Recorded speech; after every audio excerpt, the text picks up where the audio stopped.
नमस्कार। मैं स्नेहा, आपकी होस्ट, एक बार फिर से आप सबका स्वागत करती हूँ आपके अपने चैनल डर का घर में। आज जो कहानी मैं आप सबके लिए लेकर आई हूँ वो कहानी है शिप्रा की कहानी, और इस कहानी में है कुछ और किरदार।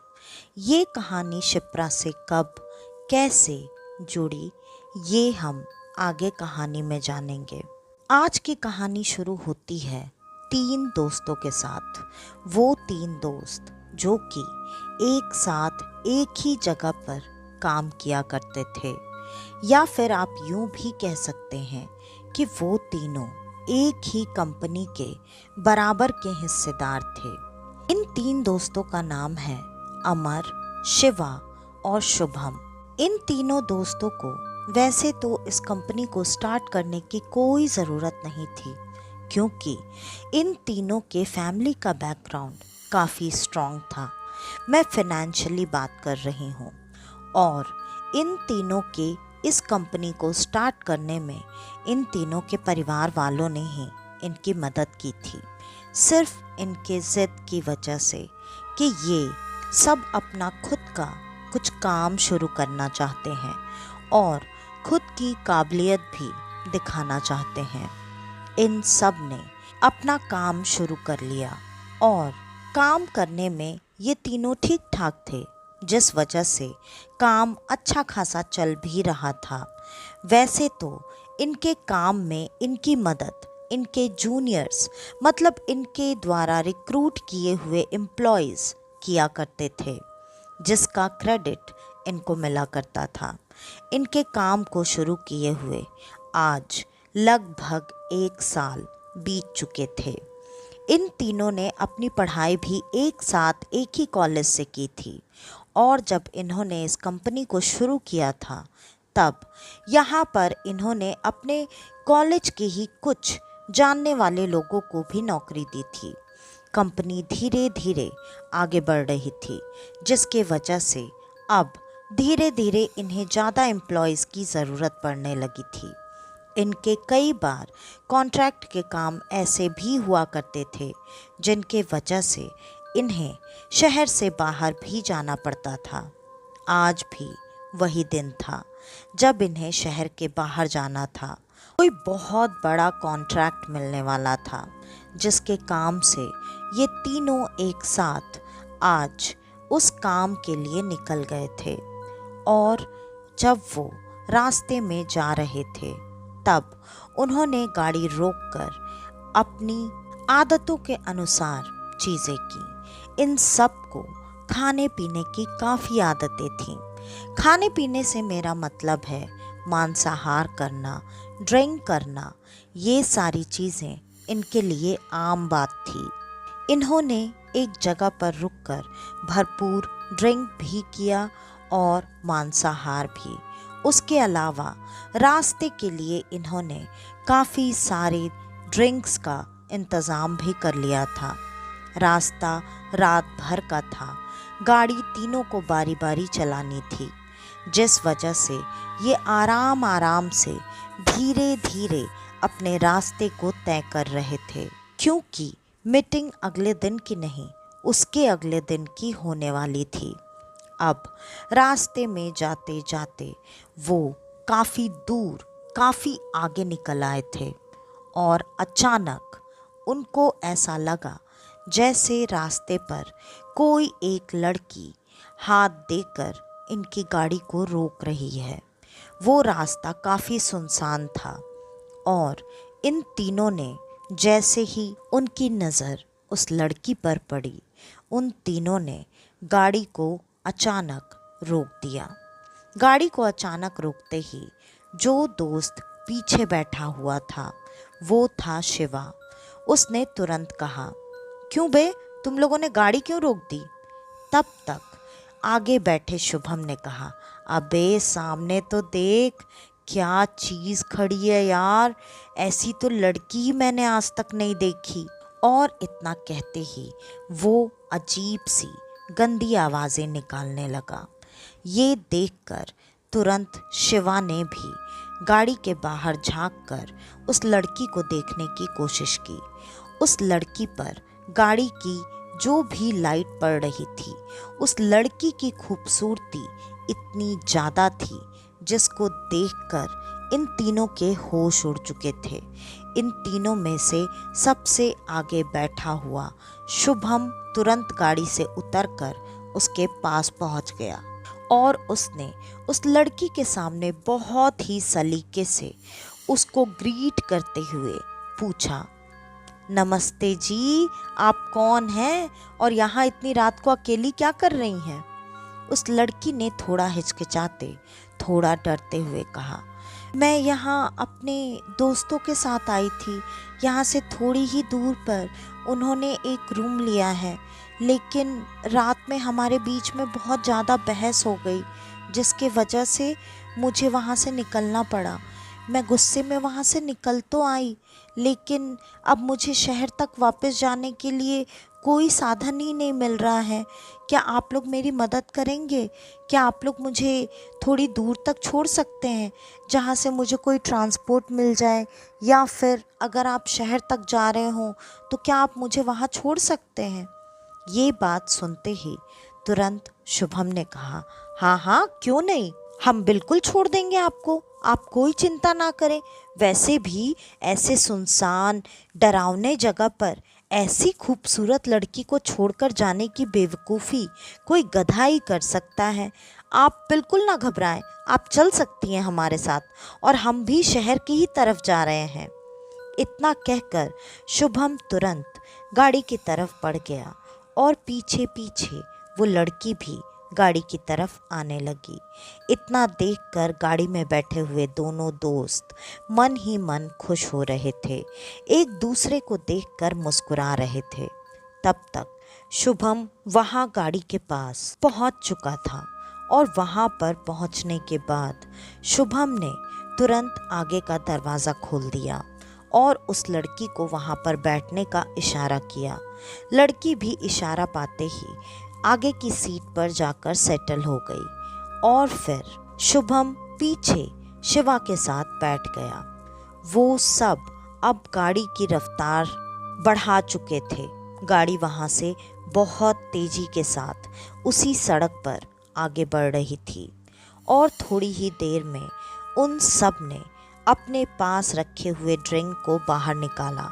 बाहर निकालकर उन्होंने वो खुद पीना शुरू किया। साथ ही साथ उस लड़की शिप्रा को भी ये ऑफ़र दिया, लेकिन उस लड़की ने साफ साफ मना कर दिया। ये बात सुनकर उन्हें थोड़ा सा गुस्सा आया और उन्होंने कहा, अरे इतना भी क्या नखरे कर रही हो, पियो ना। आजकल कौन ऐसा है जो कि ड्रिंक नहीं करता? वैसे भी ये बियर है, इसमें अल्कोहल नहीं होता, ये तो नॉर्मल ड्रिंक है, तुम पी ही सकती हो। लेकिन शिप्रा ने थोड़ा चिढ़ते हुए कहा, नहीं, मुझे नहीं पीना। और फिर वो चुपचाप आगे दुबक कर बैठी रही। थोड़ी ही देर में अब शुभम को बहुत ज़्यादा गुस्सा आ रहा था। शुभम ने उस लड़की के साथ बदतमीज़ी करना शुरू कर दिया। इतने में शिवा, जो कि पीछे बैठा था, उसने कसकर लड़की के हाथों को पकड़ लिया और इतना करते ही तुरंत शिप्रा नॉर्मल तरीके से उन सब को बोलते हुए रोकने की कोशिश करने लगी। उसने कहा, इतनी भी क्या जल्दी है? ठीक है, हम साथ हैं, मैं साथ वक्त बिताना चाहती हूँ, लेकिन ऐसे नहीं जैसे तुम लोग चाहते हो।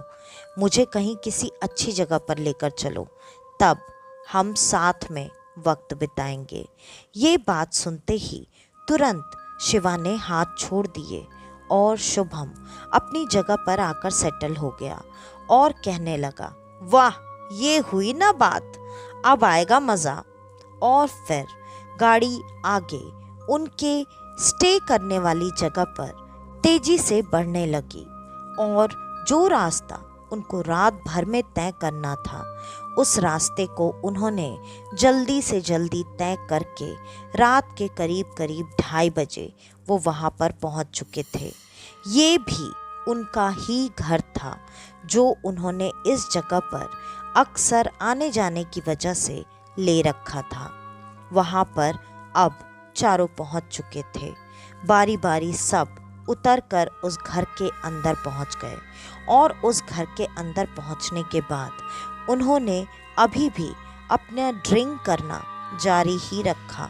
शिप्रा वहीं सामने बैठकर उन तीनों को देखकर धीरे धीरे मुस्कुरा रही थी और अब लगभग, जबकि उन्हें ये बात पता थी कि अब उनकी मनचाही इच्छा पूरी होने वाली है, वो सब बेतहाशा नशा किए जा रहे थे। थोड़ी ही देर में सब पर नशे का शुरूर इतना ज़्यादा चढ़ चुका था कि शायद उनको उनका ही होश नहीं था। शिप्रा ने ये कहा कि वो तीनों के साथ बारी बारी कमरे में जाएगी। इस पर तीनों तैयार हो गए और तीनों में अब इस बात की होड़ लग गई कि पहले कौन कमरे में जाएगा। इस पर शिप्रा ने कहा, मैं खुद चुनूंगी कि मैं किसे कमरे में पहले लेकर जाऊंगी। इस पर तीनों तुरंत राजी हो गए और शिप्रा ने शिवा को चुना। वो सबसे पहले शिवा को लेकर अंदर गई और शिवा को लेकर अंदर जाने के लगभग 1 घंटे के बाद वो फिर से बाहर आई। बाहर आने के बाद उसने अब शुभम को चुना। शुभम को चुनकर वो कमरे में लेकर गई। शुभम के साथ वो कमरे में लगभग ऐसे ही 1-1.25 घंटे तक बिताने के बाद वापस से बाहर आई। लेकिन अभी जो कि ये तीनों दोस्त इतने नशे में थे, किसी को भी ये ख्याल नहीं आ रहा था कि बार बार शिप्रा तो बाहर आ रही है, लेकिन वो लड़के, उनके दोस्त बाहर क्यों नहीं आ रहे हैं। इस बात पर आखिरकार अमर का ध्यान गया और अमर ने बोला, मेरे दोनों दोस्त कहाँ हैं? तुम बाहर आ गई, वो बाहर क्यों नहीं आए? इस पर शिप्रा ने पहले तो उसे घूर कर देखा, उसके बाद वो जोर जोर से ठहाके लगाकर हंसने लगी। उसने थोड़ी ही देर में अमर के सामने अपना एक अलग सा रूप दिखाया, वो जो कि इतनी खूबसूरत लग रही थी, जिसके सामने शायद थोड़ी देर पहले तक चांद भी फीका था।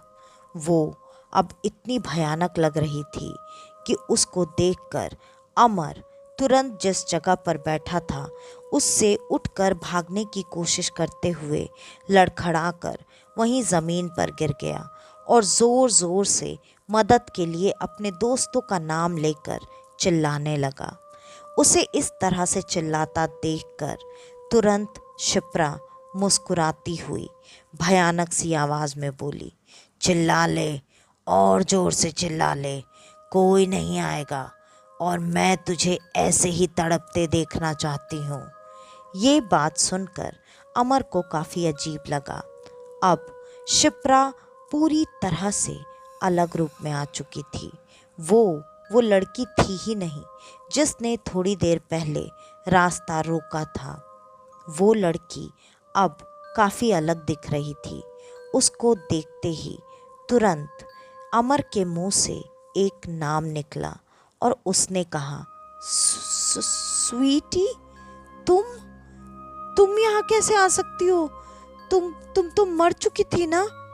ये बात सुनते ही स्वीटी थोड़ी सी दुखी हुई और उसने अपनी दर्द भरी आवाज़ में कहा, हाँ, मैं मर चुकी थी, लेकिन मैं तुम लोगों से अपना बदला लेने आई हूँ। ये बात सुनते ही अमर को बहुत तेज झटका लगा। अमर ने तुरंत ही स्वीटी के सामने हाथ पैर जोड़ना शुरू कर दिए और अपनी जान की भीख मांगने लगा। वो रो रहा था, गिड़गिड़ा रहा था, चाह कर भी स्वीटी से दूर नहीं हो पा रहा था। अब स्वीटी ने अपने बारे में अपने मन की बात बोलना शुरू किया। मैं भी ऐसे ही तुम सबके सामने उस दिन गिड़गिड़ा रही थी, रो रही थी, लेकिन तुम लोगों ने क्या मुझे माफ़ किया? मुझे छोड़ा? मुझे जाने दिया? नहीं ना? तो मैं तुम लोगों को कैसे छोड़ सकती हूँ? ये बात सुनकर अमर को अब वो रात याद आने लगी जब उन्होंने स्वीटी को किस तरह से परेशान किया था। ये ठीक आज से 1 साल पहले की बात है और उस दिन इन लोगों ने अपने कंपनी की एक पार्टी रखी थी, जिस पार्टी में उस समय ज्वाइन किए हुए लगभग सारे लोगों को वो लोग यहीं इसी घर पर लेकर आए थे पार्टी के लिए। लगभग सारे लोग वहाँ से जा चुके थे, लेकिन उन्होंने स्वीटी को ड्रिंक में कुछ ऐसा मिलाकर पिला दिया था जिसके वजह से स्वीटी की तबीयत अचानक काफ़ी ख़राब हो गई थी। स्वीटी चाहकर भी वहाँ से जा नहीं पाई और स्वीटी वहीं अंदर कमरे में आराम कर रही थी। धीरे धीरे इन तीनों दोस्तों ने वहाँ के सारे लोगों को पार्टी ख़त्म होने का कहकर वहाँ से भेज दिया और फिर ये सब एक वहशी दरिंदे बन चुके थे, क्योंकि स्वीटी के ऊपर तो अमर की नज़र काफ़ी पहले से थी, तब से जब से वो साथ में कॉलेज में थे। लेकिन अमर तब तक अपने इरादों में कामयाब नहीं हो पाया था। लेकिन आज पार्टी के बहाने से इन तीनों ने स्वीटी को किसी तरह अपने जाल में फंसा ही लिया था। स्वीटी को नौकरी दी थी, जिसकी वजह से स्वीटी, जो कि इन लोगों को अभी तक थोड़ा बहुत गलत समझा करती थी, उसके नज़र में इन लोगों की इज्जत थोड़ी सी बढ़ चुकी थी। इसलिए उसने इन लोगों पर भरोसा किया और उसके भरोसे का उसको ये सिला दिया गया। उन तीनों दरिंदों ने मिलकर बारी बारी स्वीटी के जिस्म को नोचा, खसोटा, उसे पूरी रात तड़पाते रहे और जिस तरीके से वो स्वीटी को टॉर्चर कर रहे थे पूरी रात, आखिरकार स्वीटी ने अपना दम तोड़ दिया। स्वीटी के मरने के बाद भी इन राक्षसों को कोई फर्क नहीं पड़ा। इन्होंने स्वीटी को वहीं घर के पीछे जो जगह था वहाँ पर दफना दिया और स्वीटी पूरे 1 साल से इन दरिंदों का इधर आने का इंतज़ार कर रही थी। इन्हें अब तक कुछ भी महसूस नहीं हुआ था। इस वजह से इन्हें ऐसा पता ही नहीं चला कि शायद इनकी करनी का फल इन्हें मिल सकता है। लेकिन स्वीटी इंतज़ार कर रही थी और आज पूरे 1 साल के बाद उसका इंतज़ार पूरा हुआ था। उसने अंदर कमरे में शिवा, शुभम दोनों को ठीक उसी तरीके से तड़पा तड़पा कर, चोट दे दे कर मार डाला था। अब बारी थी अमर की। अमर ने आखिरकार अपने दोस्तों की लाश भी देख ली। अब अमर को ये बात बहुत अच्छे से पता थी कि वो चाहे कुछ भी कर ले, बचने वाला नहीं है। अमर ने हर मुमकिन कोशिश की।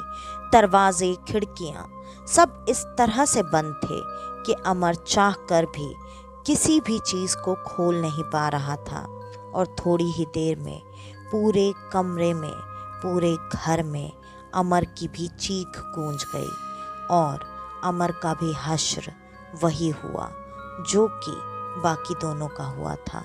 और स्वीटी आज सच में मुस्कुरा रही थी। वो खुश थी क्योंकि आज उसका बदला पूरा हुआ था। आखिरकार उसकी आत्मा को आज शांति मिलने वाली थी और वो अचानक एक सफ़ेद धुएं में वहाँ से गायब हो गई। तो आज की ये कहानी यहीं पर ख़त्म होती है। आपको हमारी आज की ये कहानी कैसी लगी हमें कमेंट करके ज़रूर बताइएगा। और अगर आपको हमारी ये कहानियाँ पसंद आती हैं तो ज़्यादा से ज़्यादा हमारी इन कहानियों को शेयर करें। अगर आप हमारे इस चैनल पर आज पहली बार आए हैं तो हमारे इस चैनल को सब्सक्राइब करना बिल्कुल भी ना भूलें, क्योंकि मैं ऐसी ही कहानियाँ आप सब के लिए लाती रहती हूँ और मुझे आप सबके सपोर्ट की भी ज़रूरत है, जो कि आप सब अपने कमेंट और लाइक के माध्यम से मुझे कर सकते हैं। तो आज के लिए बस इतना ही। मैं स्नेहा आपकी होस्ट आज के लिए लेती हूँ अलविदा। वापस से आपसे मिलने आऊँगी और आप सबको लेकर जाऊँगी कुछ जाने अनजाने किस्से कहानियों के सफ़र पर, आपका अपना डर का घर में। तो तब तक के लिए नमस्कार।